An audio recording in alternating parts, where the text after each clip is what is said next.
안녕하세요. 성화 들려드리는 가브리엘라입니다.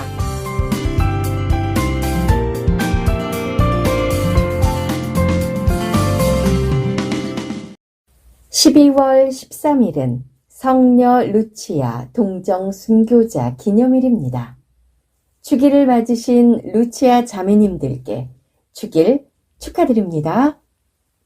여러분께서 잘 아시는 것처럼 루치아는 빛, 광명이라는 뜻이지요. 우리가 통찰력으로 세상을 볼 수 있다면, 우리가 통찰력으로 하느님의 뜻을 따를 수 있다면, 우리는 루치아 성녀가 하느님의 영광을 드러내었듯이 하느님의 거룩함을 드러낼 수 있을 것입니다. 성화 들려드리는 가브리엘라에서는 오늘 로렌조 로또 작가가 1532년에 그린 재판관과 논쟁하는 성녀 루치아라는 작품을 감상하시겠습니다. 로렌조 로또 작가는 지난해 12월 껄껄껄 깔깔깔 코너에서 영광 속의 성 니콜라오 주교라는 작품을 감상하면서 작가에 대해 소개해드렸는데요. 로렌조 로또 작가는 인물의 성격을 날카롭게 포착한 초상화와 또 종교적인 주제를 다룬 신비스러운 분위기의 그림으로 유명한 화가인데요. 지난해 12월 편을 참고하시기 바랍니다. 오늘은 작품과 성녀 루치아에 대해 조금 더 집중해서 말씀드릴게요.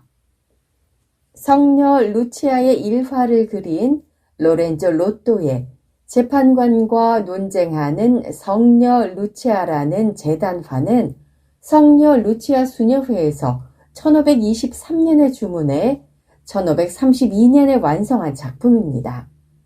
성녀 루치아는 로마 박해 시대인 4세기에 시칠리아 섬 시라쿠사에서 태어났습니다. 성녀는 악명 높은 박해자 디오클레시아누스 황제 시대 때 순교했어요. 루치아 성녀는 초기 그리스도교 시대의 성인인데요.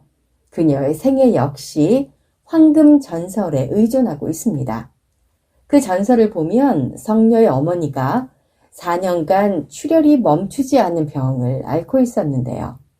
어느 날 성녀는 어머니와 함께 시칠리아 출신의 성녀인 아가타의 무덤을 찾아가 미사를 드렸습니다. 그곳에서 사제로부터 루치아의 어머니와 같은 병을 앓았던 여인이 치료되었다는 말씀을 듣게 됐는데요. 아가타 성녀의 무덤에서 기도한 뒤에 어머니의 병이 기적적으로 낫는 경험을 하게 됩니다. 이후 루치아 성녀는 결혼을 하지 않고 예수님께 자신을 바칠 결심을 해요.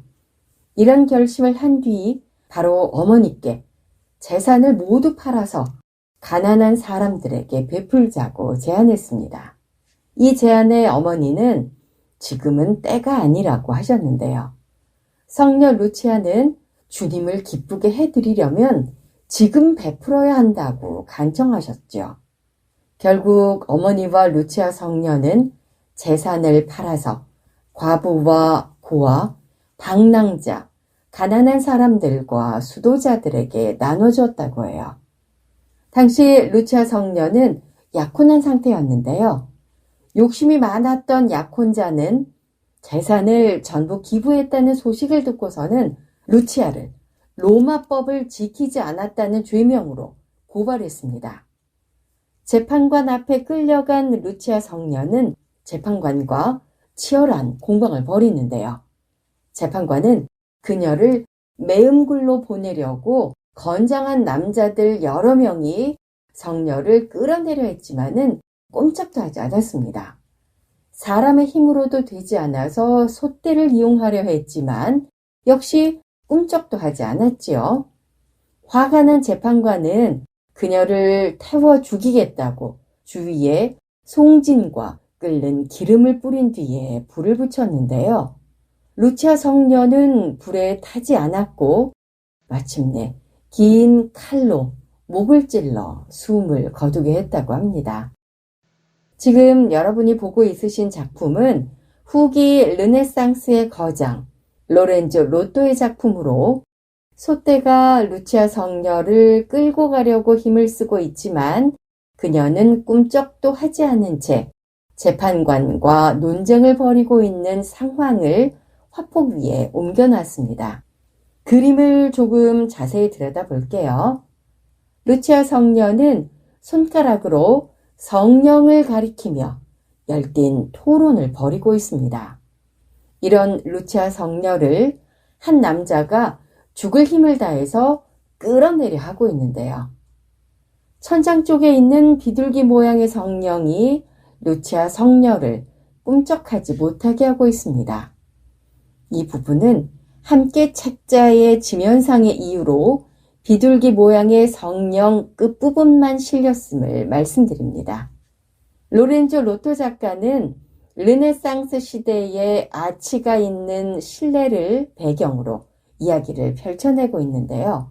앞쪽에 가파른 계단과 공중에 떠있는 듯한 아치는 사실적으로 그려졌지만 가만히 바라보고 있으면 왠지 모르게 기이한 느낌이 듭니다. 그림 속에 등장한 인물들의 옷 색깔을 좀 볼까요? 옷 색깔이 노란색과 빨간색, 파란색, 분홍색, 그리고 오렌지빛 등으로 밝고 화려한데요. 이런 색상을 쓴 걸 보더라도 로렌조 로또 작가가 색채를 중요하게 생각하는 베네치아의 화가라는 걸 잘 말해주고 있지요.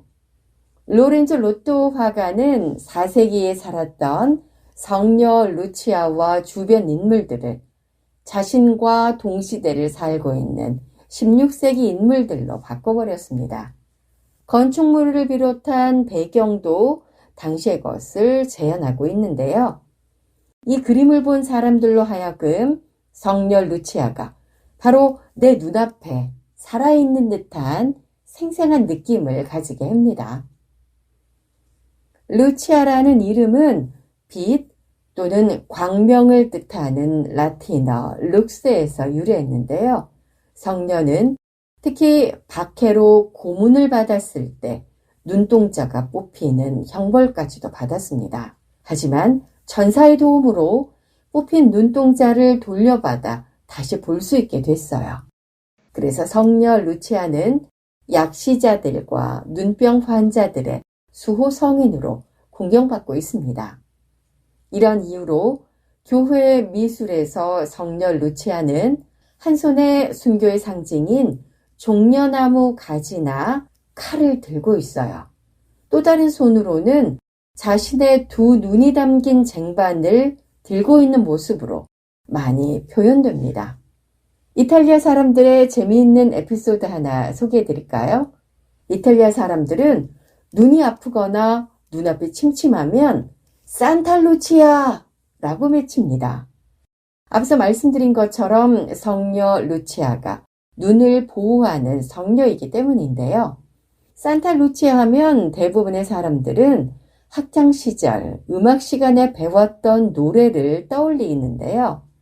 산타 루치아라는 이탈리아 간촌의 말입니다.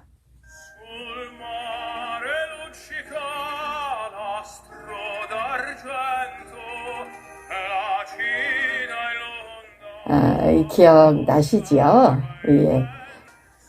창공에 빛난 별 무리에 어리어 루치아 성녀는 자신의 결혼을 위해서 준비했던 재산의 전부를 가난한 사람들에게 나눠줬습니다. 또 이교도들의 갖은 협박과 잔인 무도한 행동 앞에서도 평정심을 잃지 않고 꿋꿋하게 기도로서 극복해 나갔습니다. 성녀 루치아는 언제나 어떤 상황 앞에서도 기쁘게 예수님만을 위해 살며 열렬히 예수님만을 증거했는데요. 진정 자신의 이름처럼 세상의 빛이었습니다.